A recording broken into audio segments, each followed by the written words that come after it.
in Oh, on my nice. couch because I have a miserable cold. And then I was feeling better yesterday. So yesterday I was super, super active. I acted like I was a normal person. And then I woke up this morning and I'd relapsed. I'm sicker. And I was like, darn it, Oh, I I pushed it hate it too when that hard. happens. Yeah. Yeah. Oh I God. got I had overly something like that enthused. last spring where I felt really bad. I just woke up one day feeling bad. I was actually on a trip to California.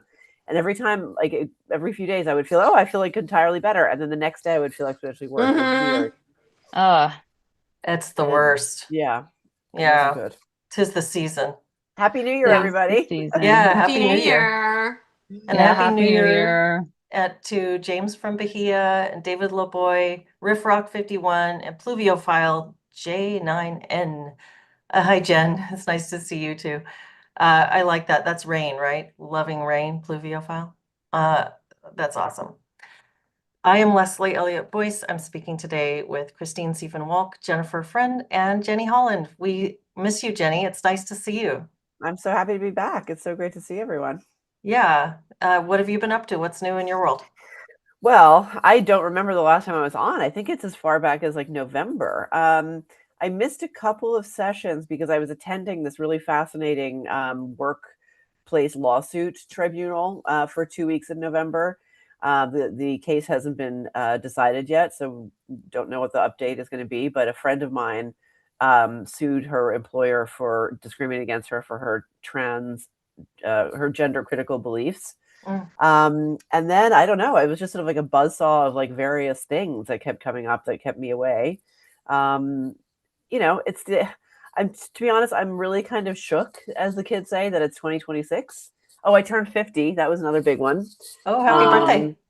It was a while ago. It was a Happy month ago, but birthday. yeah, that was sort of like it wasn't traumatizing in a bad way.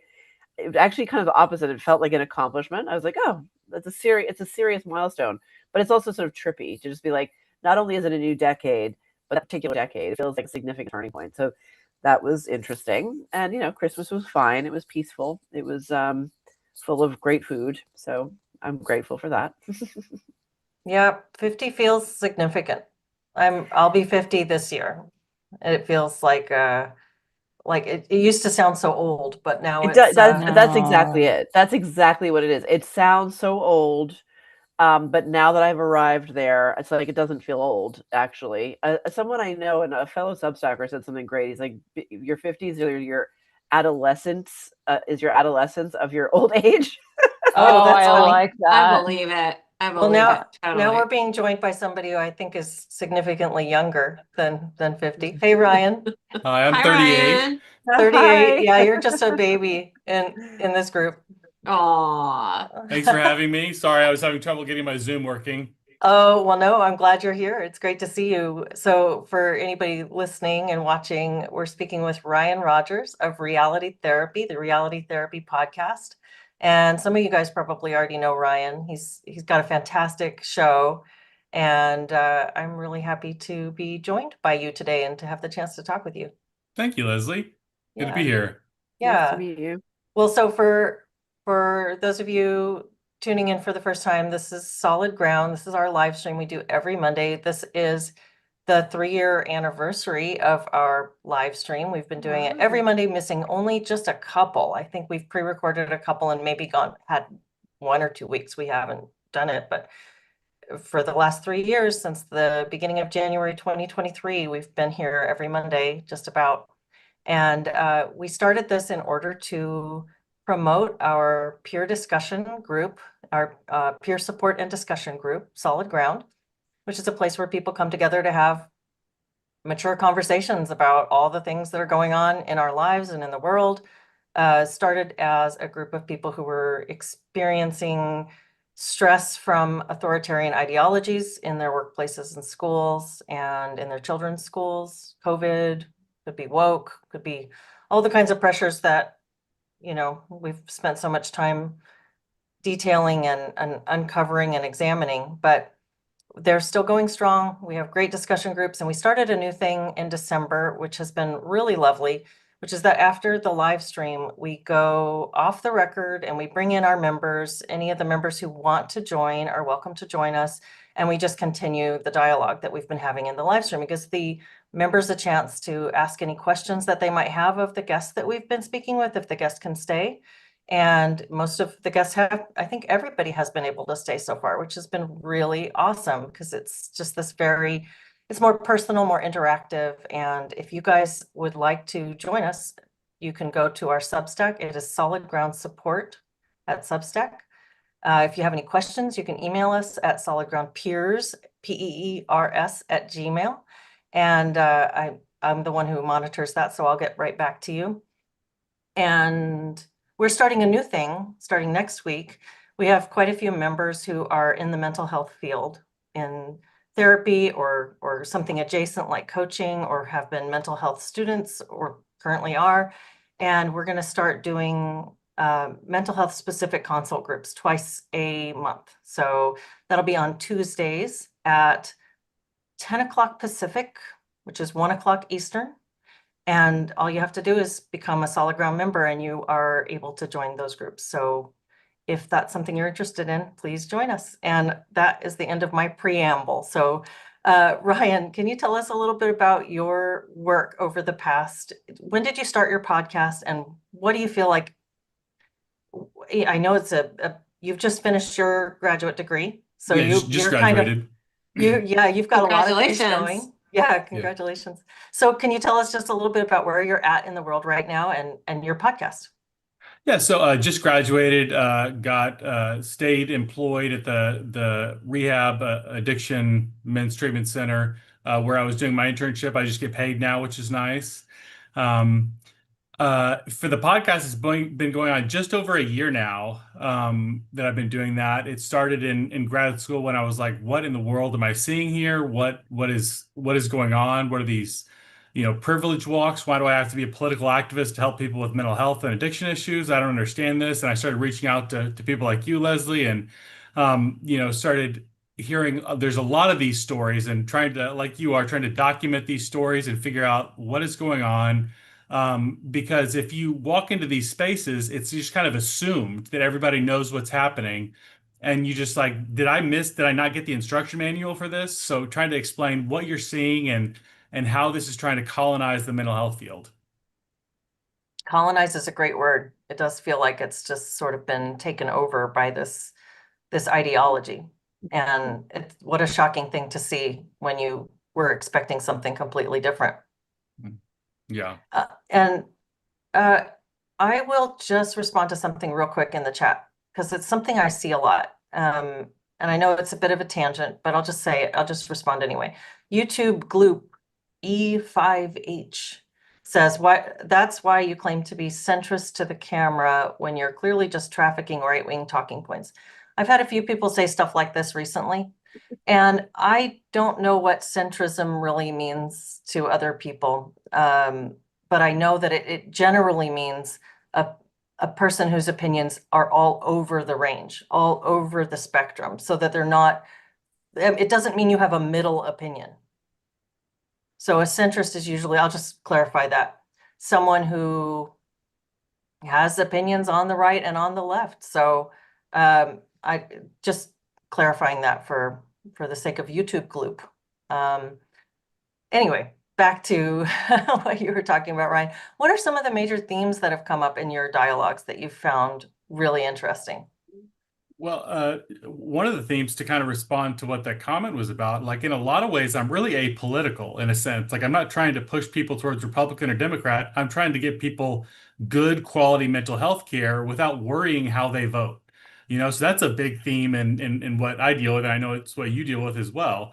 Somebody suffering, I shouldn't have to, okay, what's your voting record? What's your history of voting? That should be completely irrelevant to me unless that's causing them distress, and then we deal with it on their terms.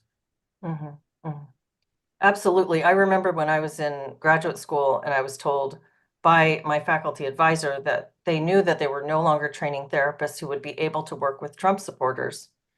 I was somebody who didn't like Trump at all, but I found that just abhorrent that you would have a political litmus test for receiving help. Mm.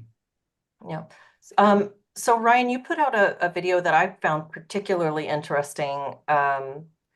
You included a clip of one of our conversations in it around porn and how it is impacting people and specifically how it impacts men. And I really appreciated the range of views. I liked it so much. I think I'll link it under this video in the description once I clean it up after the stream. But you really had a range of guests on that expressed opinions, male and female perspectives on how porn is impacting men specifically. And I know that's a really specific topic. I don't know if that's something you want to engage with today, but it's something that I find is really important to the conversation about relationships and mental health and just life thriving right now. So is that something that you care to touch on a little bit? Absolutely, absolutely. This was such an interesting topic because there's people like you, Sarah Stockton, Jude Alcabez. When I asked that final question of what's something that we're not talking about enough that we should be talking about more, it was porn. Mhm. And this was an issue that kept coming up. And I work at a men's addiction rehab, like I said. I also volunteer at my church with doing a lot of men's stuff. And I'm telling you, when you get in a room where it's like we're safe to talk here, it's I would say high 90%, people, men struggling with pornography in some way or have previously struggled with it. It's an issue that's so prevalent, so pervasive that messes with men's heads, and it messes with relationships, but it's not the type of immediate distress like heroin where somebody's going to have that immediate wake up call. It could drag you down for years and years and years in your life where you're hanging on. Your life is not completely destroyed, but it's certainly messing with you. And from guys that I talk to, the way they describe that pull of pornography sounds remarkably similar to the way people describe like hard drugs like cocaine. And I know people are going to say like it's not that big of a deal. You're exaggerating, you're overreacting. But I'm hearing these stories over and over and over and over again, and I think one of the things we talk about, that you hear in these spaces is birth rate decline and why are people not dating and marrying more. This is the issue that we're not looking at that we should be in terms of like a catalyst for those things. Yeah, it's really, and it one of the things that I think people don't realize is just how much that form of expression, entertainment, whatever you want to call it, has changed over the last couple of decades. And it has, with our personal movie theaters that we all carry around with us everywhere we go, it's become very private and very accessible. And I think that draw is phenomenally powerful for so many people, not just men, but actually a lot of women now too are engaging with it quite a bit. And so I'm not sure if we'll be able to do the topic justice in just a little like 1 hour discussion, but it really is pretty powerful what it's doing to our culture and to individuals, families, etc. And what are some other, I mean, we could continue on that if anybody has any thoughts and wants to probe that a little bit further. I I know have Jenny one just always has quick thoughts. comment. No, Yeah. but it's funny because we talk about this frequently, and there's always pushback in the comments from men who accuse us all, because I think we're generally on the same page of being critical of porn use and advocating that people stop, really just stop. And there's always pushback on that from men who are basically accusing us of trying to take away their freedoms, essentially. So I'd be curious to know, Ryan, if you've heard that as well. Yeah, two things that I criticize pretty openly are pornography and marijuana. So in terms of like addiction, like basically everybody knows that heroin and fentanyl are bad for you, and nobody's really defending them. Even people who are addicted to them know that they're bad. But when I say, hey, the marijuana is becoming more potent, it's leading people into psychosis, the addiction's worse than it has been before, you get this huge reaction. How dare you, you fascists, trying to take away this thing that I love? It's medicine, blah blah blah. And you see a remarkably similar reaction from the porn people. You're some outdated, puritanical, religious nut job, blah, blah, blah. And to me, it's like, a lot of people I work with are heroin addicts. I'm not, trying to wag my finger at somebody. I'm noticing all the harm that this is causing and the emotional reaction that people are having to us talking about that, I think is evidence. I think one of the key aspects of addiction is how emotionally attached people are to whatever the thing is. And when you see this visceral emotional response, you're like, okay, there's something there. That's a really interesting comparison to marijuana use, because that's another thing that has changed culturally and substantively in recent years. It's not what it used to be. It's not like the dime bag that you buy Yeah. from some guy, who sells it out of his house. It's like we have commercial cannabis everywhere, and it's really intense. And there's also two sort of kind of almost cornerstone boomer activities like that. There's still people who live in in this liberal world where these activities you could say were maybe harmless or more harmless, more benign, I guess. Maybe even porn when it was restricted to magazines, certainly.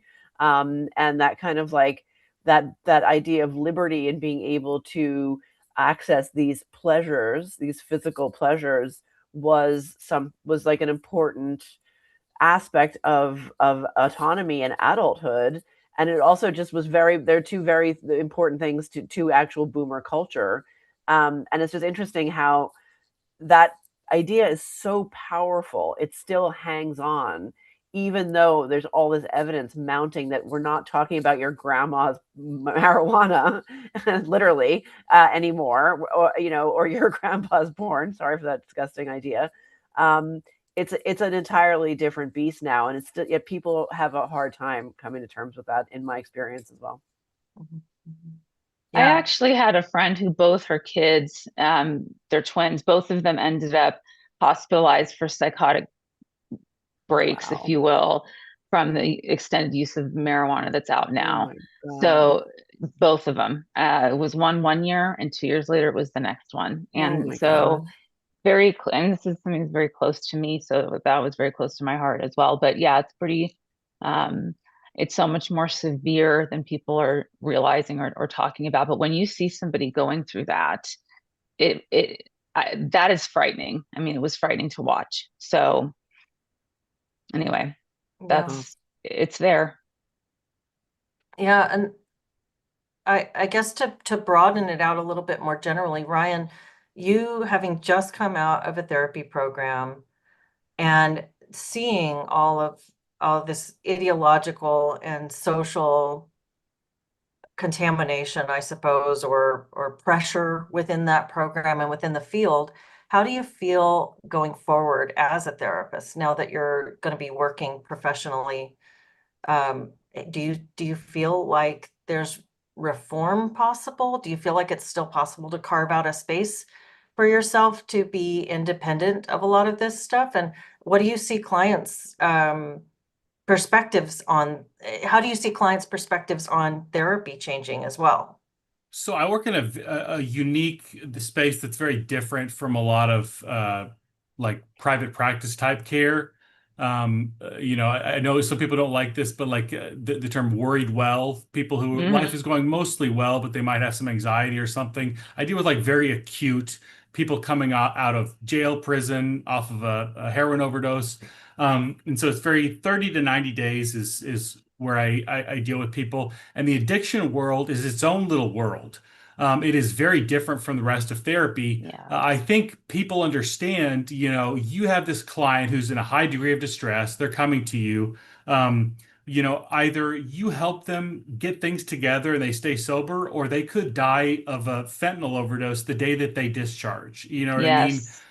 There's not a lot of room for privilege walks and worrying about intersectionality and microaggressions. Those just aren't a part of what we do. And I don't know anyone in the industry who focuses on those things. Most people. I'm in recovery myself, and most people who work in that industry are in recovery because in order to work with that population, you have to have like a high degree of motivation, I guess. And this idea that we need to dismantle structures of oppression on the national level, that just kind of would sound absurd to people in my field. But in terms of therapy as a whole, I really don't know. It seems so ingrained. Um, we've gone over some of our textbooks, Leslie, like the Daryl Wing Sue Counseling the Culture Diverse. Mhm. Stuff like that is just so ingrained in that mentality. And I think there's this feedback loop where we deliberately recruit people who are pro that mentality. And so we've got a field that's overwhelmingly far left leaning. It's going to take probably a generation to get back to like a reasonable place, I would say. Mhm. Yeah, that's a great point. I think the way that it's gone, it is going to take a lot to moderate some of the extremity that's happened. But do you see that being possible without a full pendulum swing?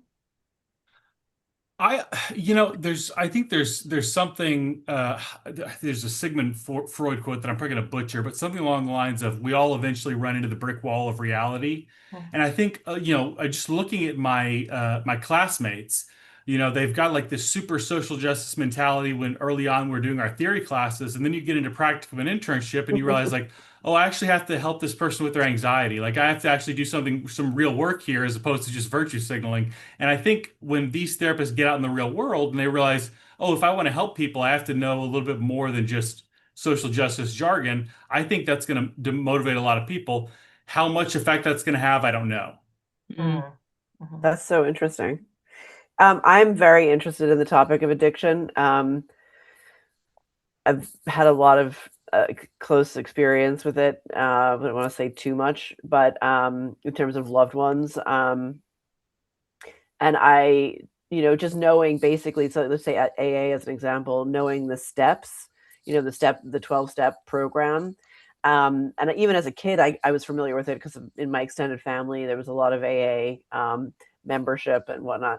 Um, uh, it just even early days, even before I had really close proximity to addiction recovery, um, I one of the first things I noticed about woke was how antithetical it was to all of the 12-step principles. Like it's It literally is. like exact opposite, one after another after another. Personal accountability. You're not allowed to blame these external Yes. problems. You have to what it's all about your own personal discipline, which I find so admirable, and also I've seen it work well. And it's just been crazy to then meeting you guys, hearing that the mental health field of all fields has been colonized, like you said, Ryan, by these demented, like substandard, shoddy practices. How did that happen? How did that takeover happen? I'm very relieved to hear that in the actual acute recovery sort of subfield, it hasn't gotten to that level. Because, like you say, there is no grasping for those like false beliefs when you're in the bottom of the pile, when you're trying to pull yourself out from rock bottom. So that's something of a relief to hear that. Yeah, I think things like, because I worked in addiction too for quite some time. It was actually my most favorite client, like group of clients that I've worked population. I loved it. It was so intense. It was so difficult, but it was really rewarding in a lot of ways.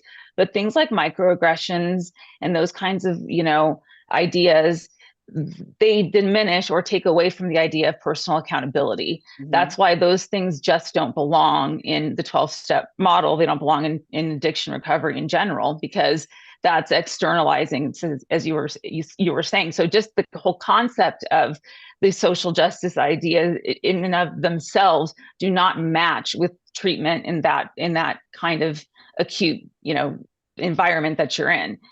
So that's where I found that therapy was a lot more pure still. It wasn't as infiltrated, because I was like teaching and I saw it, being obviously infiltrating. And then I was working in addiction at the same very time. And so it was going from one world into something else that was completely different. But we were actually seeing that the addiction models work. They actually bring healing and hope and potential for people to thrive again. And then here we are teaching these other things that are actually hopeless. There's no way out of them. That is Right. detrimental to think about bringing that into an addiction setting, because these That's people are exactly coming it. to you, they're on death's doorstep half the time. Yeah. and they will die, or they will end up in jail. It will happen, or they will end up clean at some point. And that's kind of what it is. So it was really just this extremely kind of polarized opposite. I think I think the victimhood mentality is so natural to the addicted mind. My drinking is my wife's fault, my boss is a jerk, this or that. Yes, And something I find so interesting, it's not like you're being a tough person because you want to like bully the client and be a jerk to them. Your goal is to empower them. It's like, okay, maybe your wife's not perfect, maybe your boss isn't perfect, the world's not perfect. What can you do right here exactly. to take control of your life and to better things? And I think when clients understand that, they find it so empowering rather than how disempowering the social Hmm. justice message is. 100%. And Even also, I in, think politics now has become another addiction. Yeah, say the more about that, infotainment. Jenny. Yeah, I'd like to hear more about Well, that. I just observe that people have like these intense sort of like emotional cycles through consuming political rage bait content. I mean, this is not actually exclusively on the left. There are definitely people on the right who do it as well. But woke particularly, which is exclusively left, in my opinion, is set up to kind of create these monsters that can never be defeated, but then you have to remain focused on at all times. And it's Mhm. not like the benign attachment figure of the higher power or the god, right? It's a secular thing. So it imbues you with this frustration, and having been in these intense emotional relationships throughout my life with people, anyone who grows up in an alcoholic family will know what I'm talking about. You become addicted to the drama. That's what Al-Anon is for, right? That's what the family recovery programs are for. You become addicted to the drama. You become addicted. You're in this enabler rescuer mode. I mean, that's very similar to obsessing over social justice. You're addicted to the rush you get, the sort of performative rush you get when you go to a march or something, or you post something on your Instagram grid saying you're an ally. It's a very similar process. And then you get the warm feeling of validation, like you've done something, and then but the negative is just as addictive. Then you get to crash and be like, oh no, something terrible has happened, and get to feel all those feelings. Like, feelings are addictive in my actually direct experience. Like, anyone Mhm. who's been in a bad sort of romantic relationship knows that. Like, you get addicted to the strife. Mm. Like the Can you dog hear my putting in dog? a good word. Yeah. Sorry. No. Sorry.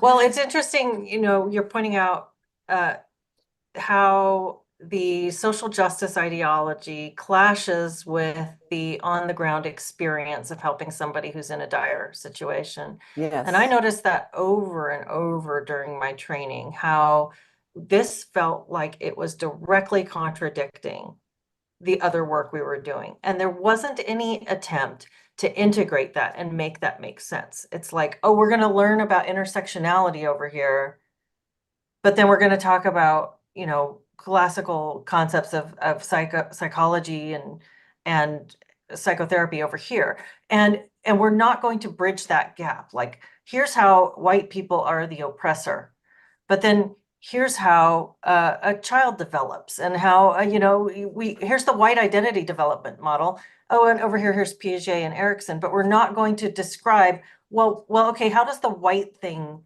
insert itself into the Ericksonian model? How do we make sense of, where in the child's development they learn to be an oppressive white man? Well, I'll tell you something that's even scarier is the fact that, when I tried to show some, video on different models of treatment in my classes, because I also taught addiction and diagnosement and treatment, or diagnosing and treatment. Anyway, so the fact that, the model that was being discussed was developed in West Virginia, where it's like 90 something percent white, and the drug of choice there is opioids, essentially.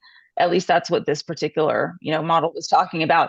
The pushback I got from the students was, that is a white addict.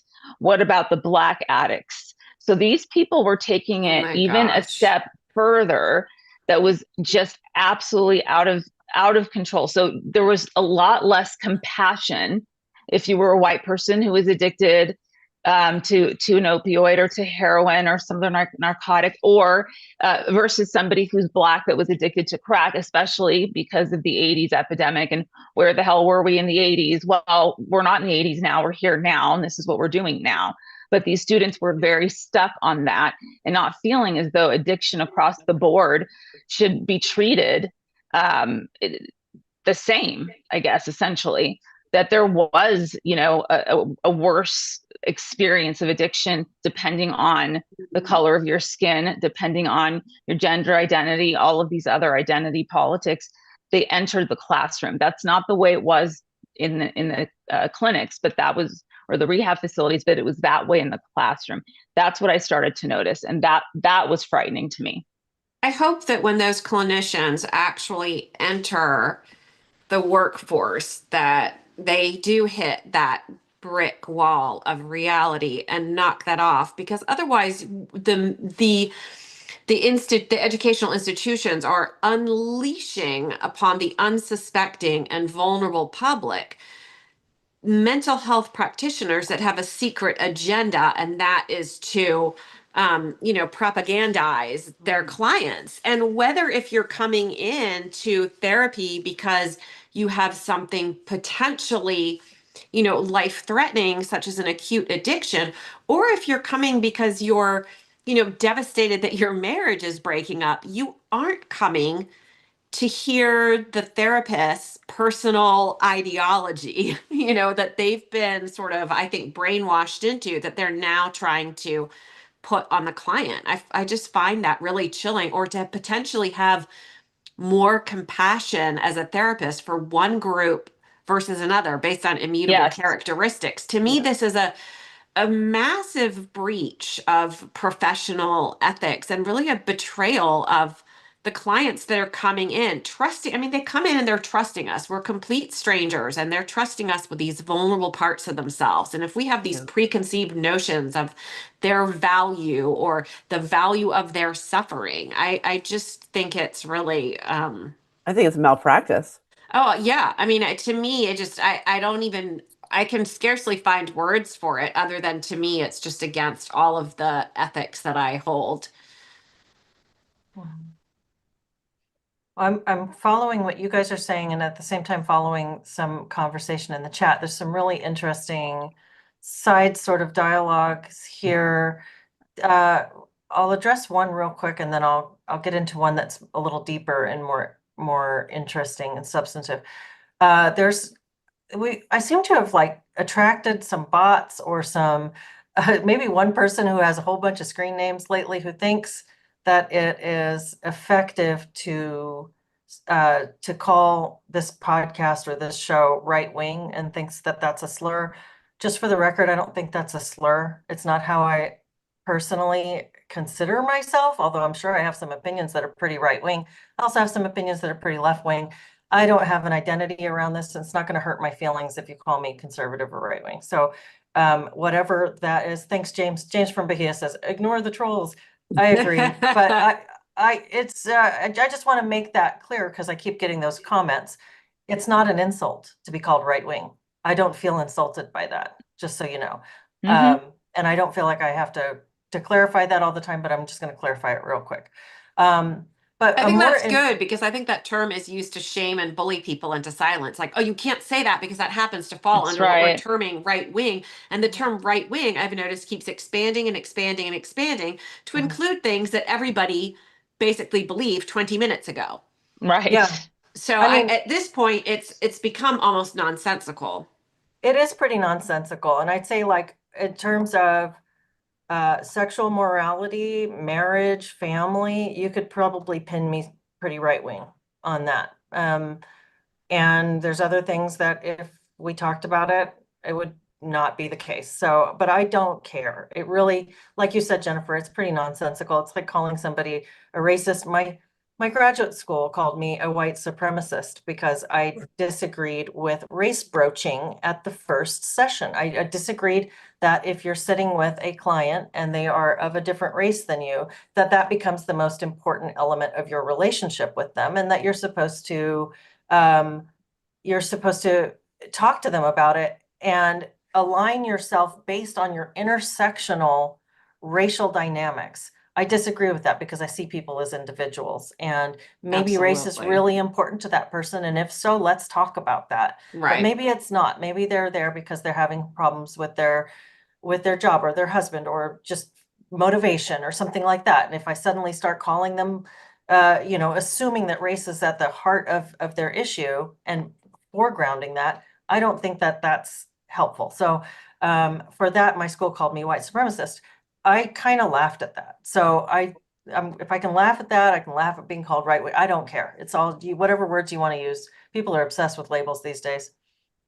But a more interesting conversation that I want to address was around the idea of weed and porn that came up a little earlier, and it was I think it was David LeBoy said, "You will never stop the supply of these things without creating a totalitarian nightmare. The only place is to focus on the demand side."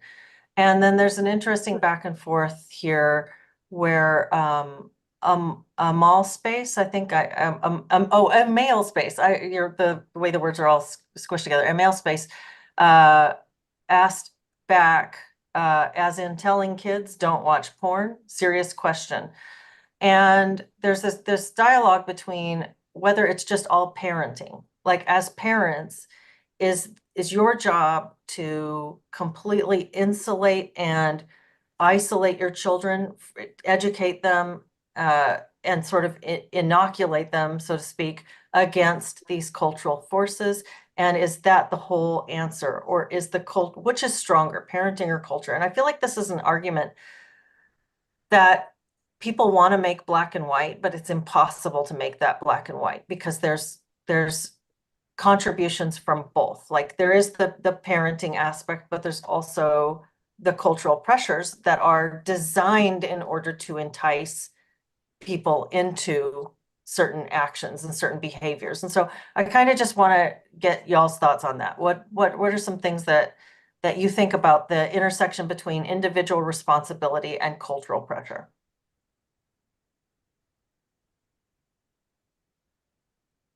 Actually, David LeBoy's point about the creating a totalitarian nightmare, I have a lot of sympathy for that point. I think that's a legitimate question, but like there are definitely I don't I mean I haven't spent a lot of time thinking about it, and I thank God that I'm not in a position where I have to as a job decide these very like heavy moral questions of where the balance of rights is, the right for someone to make money as they see fit. But I also think that we've seen the internet is a tightly controlled place, and we saw that to everyone's detriment during COVID. There's definitely ways to, if not ban altogether, because I think banning, you can't really ban anything fully, really, ever. We'll always commit crimes, no matter as a race. We just do bad things. I think that if anyone really clever thought about it for 5 minutes and there was an actual will to do so, we could absolutely decimate the porn industry. And that would be a benefit to everyone, really, because I don't think it helps the actors or the performers either. So I do have a lot of sympathy for that. I think that's a fair question, but I don't think it ends the debate. And I don't think it's all parenting. Sorry, go on. I think my natural impulse is fairly libertarian to respect, personal freedom and autonomy and everything like that. But I think I've seen so much lately. I mean, weed was completely illegal when I was going through my addiction, and there's still a lot of it there. But in Texas is basically de facto legalized. You can go in and get all different kinds of high potency THC products at the gas station. And since then, it has proliferated so much to the point where, I see these good church girls who are like, oh, I would never smoke marijuana, and find out they're taking Delta 8 gummies that they got from the gas station, not understanding what that is. It's proliferated so much that it's become a lot more natural in our culture that you don't have to really go out of your way to get it. And because of that, it's become just seamlessly integrated into a lot of society. And with the porn thing, I like what you said. I think, I mean, there's definitely things we can do to limit that. A lot of the men I talked to, their first exposure to pornography was 10, 11, 12 years old. Even just raising that by a few years, I think would do a lot of good. Yeah, Yeah. I totally agree with that. And I think one of the arguments that I see a lot, it feels like we're always forced into black and white thinking and false dichotomies on these things, like the argument that you can't really ban pornography, you can just drive it into the shadows. And I say, well, then drive it into the shadows. That's good enough. You don't have to have 100%, but what we're doing right now, where it's flooding into children's brains like a fire hose.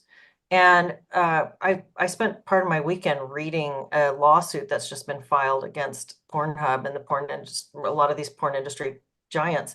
It's under the RICO Act. So Oof. racketeering, corrupt, what is it? Racketeering, influencing, and corrupt organizations. So it's basically organized crime. And there's a really strong, compelling uh, body of evidence that these organizations really do conspire to get their material in front of little kids as Yeah. early as possible. They are, it's like, this reminds me of the fast food argument. Like how's the obesity and ill health epidemic in the US? How is it both an individual responsibility issue and also an issue of organized crime, organized conspiracy to pump this stuff out there, make it more accessible and cheaper than the healthy alternatives. And, there's this, when you have industries and corporations that have a ton of money to pour into psychologically influencing you, then you're no longer just two players that are standing on their own 2 feet. This is not some kind of libertarian Yeah. dream of the perfect market economy when you have undue influence being pushed and peddled. So, speaking to your example about marijuana use, I think that's a great one. The marketing is just crazy around that. You just see them all And over the place. I think that the cultural component is also important. I live in Southern California, so I've lived in just either LA or the outskirts of LA for 20 years. And culturally speaking, I have met and known and been friends with many women over the years in different capacities that have worked in the adult entertainment business in different ways. That here is very normalized. So it's very culturally normalized where those people are not looked at necessarily as being dirty or as being people that are doing something that's immoral or people that are doing something that don't have, that are valueless, that have no values. It's justified and it's justifiable to many people down here. And that's been the case since I've lived here. I haven't seen it change. It's the same as it was the first day I moved down to LA from Northern California as it is today. So culturally speaking, and of course, do these parents know that these, 20 whatever year olds are out there doing porn and out there being escorts and out there stripping, whatever? Not necessarily, but the people around them who do know and the peer group around them tend to not make such a big deal about it. I mean, I was very surprised at the amount of people that have had some exposure to working in the industry, not just watching it. And so I think the cultural piece here is very powerful. Yeah, Mm. agreed. That's interesting. I think it's actually interesting, Christine, because my instinct is like there's something, even though I'm literally contradicting myself. So help me, therapists, assemble therapists, help me, walk me through this, because I agree. When you detach it from people, right? I agree that like cultural shaming needs to make some kind of a comeback, and yet I personally would be uncomfortable if people I knew were being shamed for this thing, which I think is shameful. So how do I resolve that? That's a contradiction I have. I don't know that shame is necessarily the only way to say you don't condone something, though. Like with, I'll just point out, like back to the drug thing, I can go to the gas station walking distance from my house, and there's a giant wall of marijuana products. I don't know if y'all have heard anything about 7-OH, but it's a kratom derivative that my guys are telling me is more addictive than heroin. This is all right there, and I don't have to shame people. I think a lot of the people who are using this, they already feel some degree of shame. It's saying like, hey, because I care about you, I know your life can be a lot better than it is. I don't think that's shameful, but it's also not condoning saying this is good behavior. Yeah, I think there's a difference, with judgment. I mean, obviously, we all use judgment every day. I judged that it was better for me to shower today than to not shower. So you might judge that I think this is an unhealthy or dangerous or whatever behavior, whatever that may be. But then you don't have to have the sort of moral condemnation of the person. Hmm. That's the thing, though. I am conflicted on the moral condemnation part because I do think moral condemnation is justified on a macro level. It's just very hard to apply that to an individual. It's hard to apply that face to face. Maybe not for some people. For me, it is. Um, I get that. you know what I mean? I Hmm. 100% know what you Hmm. mean because I'm sort of an individualist and I look at things in terms of the individual and their trajectory in life and the Yes. struggles they've encountered. And so different Yes. behaviors in light of that make sense to me. And I can see that as part of the person's struggle. And I don't feel like shaming them or condemning them. But if I look at, since we're on the porn thing, if I look at the porn industry overall at a macro level, I do feel condemnation towards it. And I think it's a very harmful thing societally. But I mean, could I condemn an individual? I mean, no, I don't think so. I could condemn somebody who's um, treating other people in a, you know, exploitative manner and being abusive to them. I think I could condemn that individual, but I don't know if I can condemn somebody just because I disagree with their actions on a macro level. Hmm. I don't think It's so. hard. It's Hmm. actually hard. Hmm. Yeah, Jay Bourne says separation of the sin and the sinner is the critical fine line. Yes. Yes.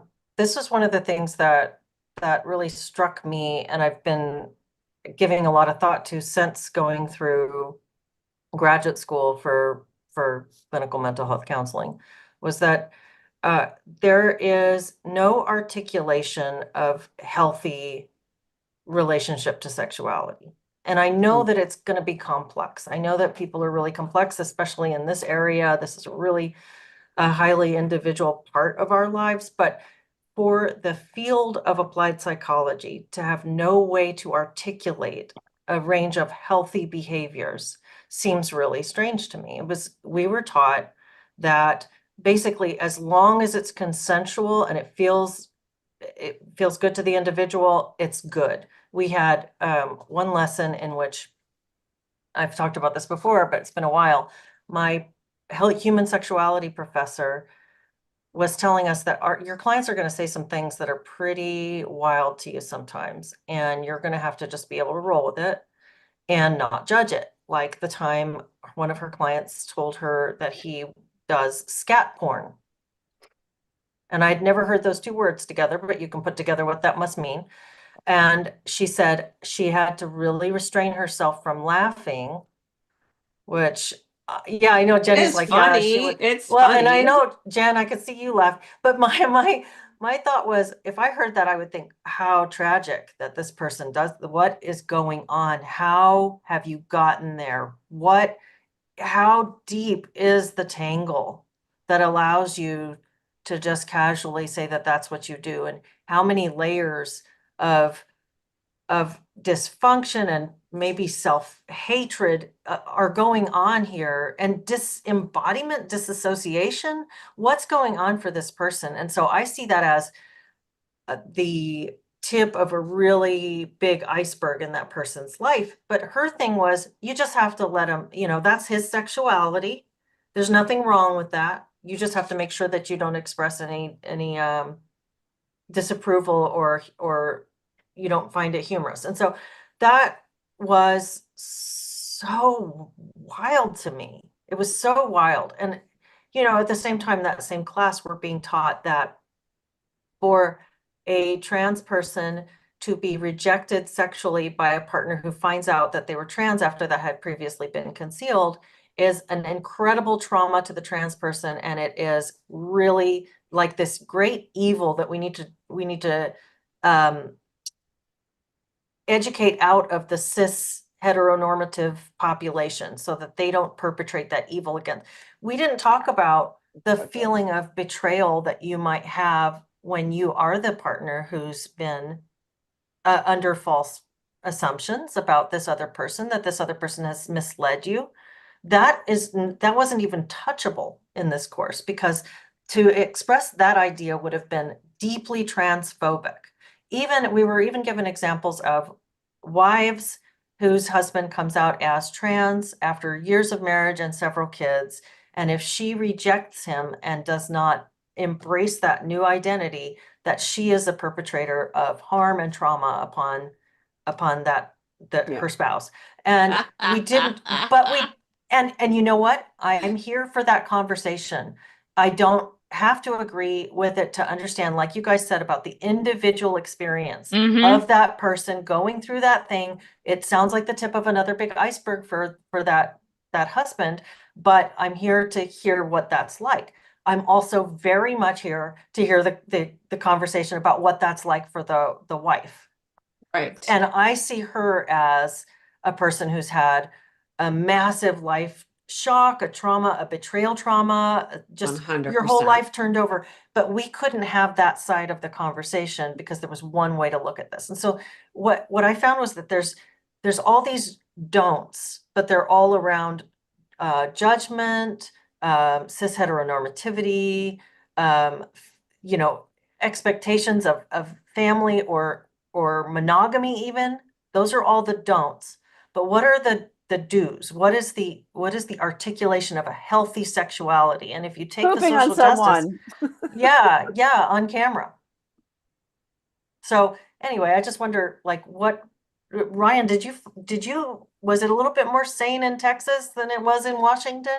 Absolutely not, Leslie. Oh, geez. What's coming up for me is I took a marriage and family therapy class, and we had to read a book called The Ethical Slut, which was all about like polyamory and why, like, they kind of presented it as though it's just kind of one other way of doing things. But then, like, the more you get into the material, it's more like, monogamous marriage is kind of an outdated and oppressive way of viewing things. You need to do the work to overcome your jealousy so you can kind of evolve into a state of polyamory, which is kind of like the ideal goal.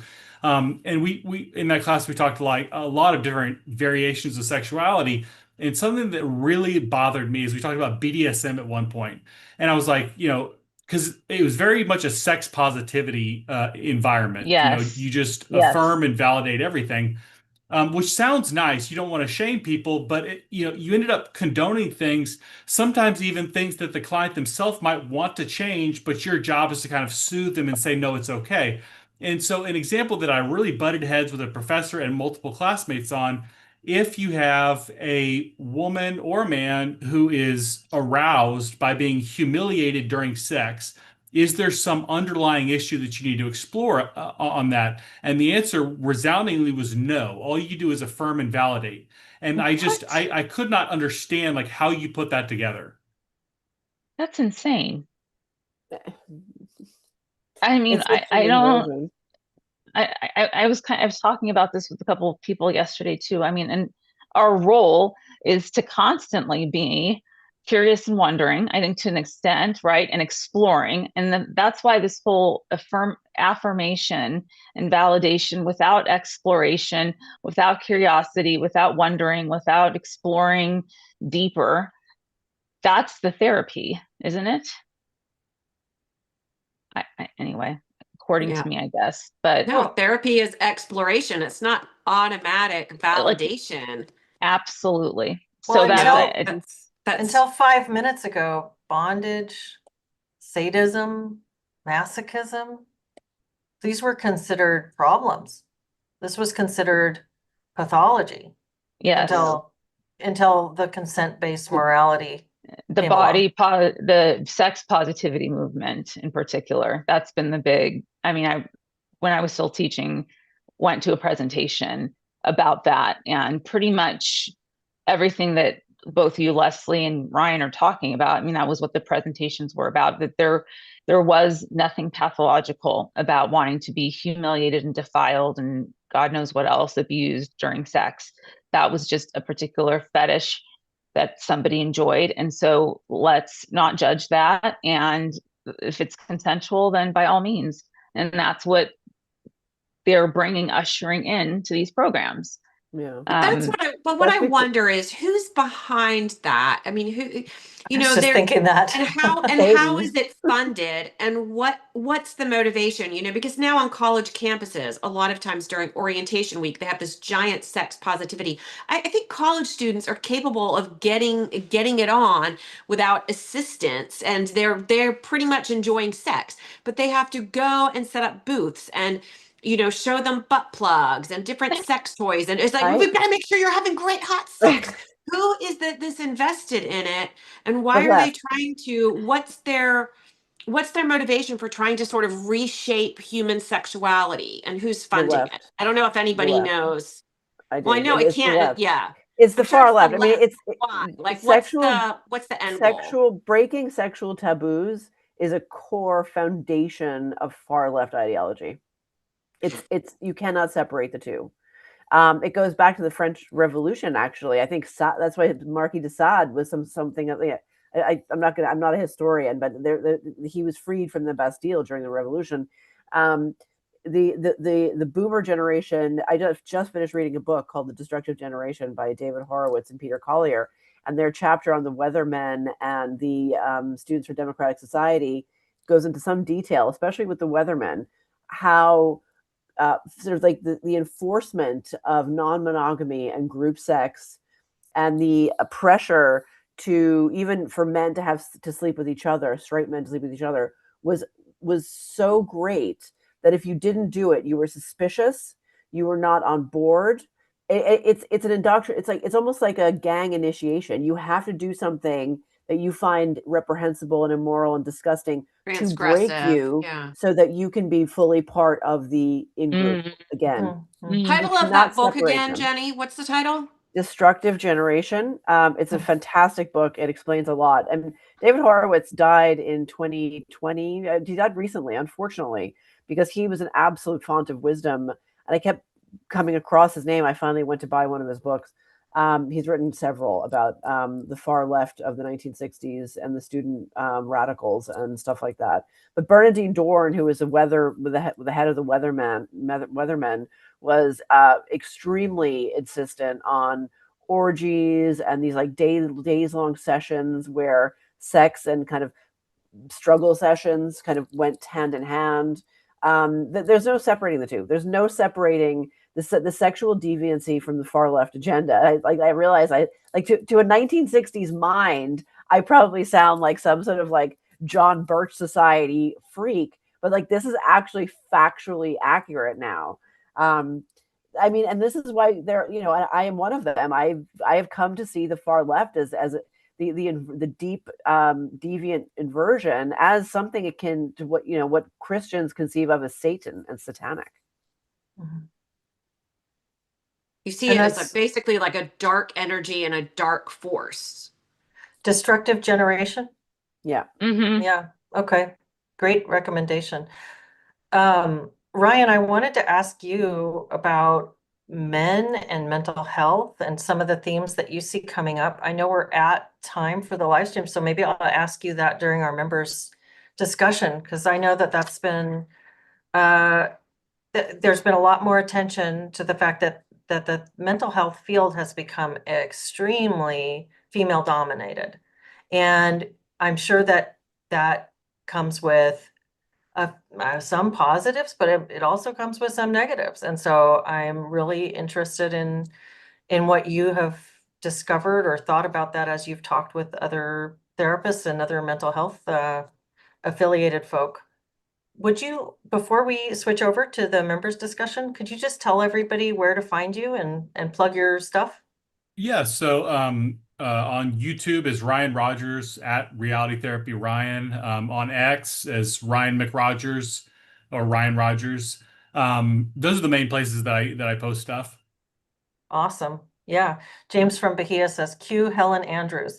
I don't really agree with her theory, but that might be a discussion for another day. She's the one who wrote the article about the feminization of everything, the feminization of society. I listened to her on trigonometry and I found a few points where I was like, no, I think that's overly simple, but we could talk about that later. Or maybe we could talk about that right now off the record.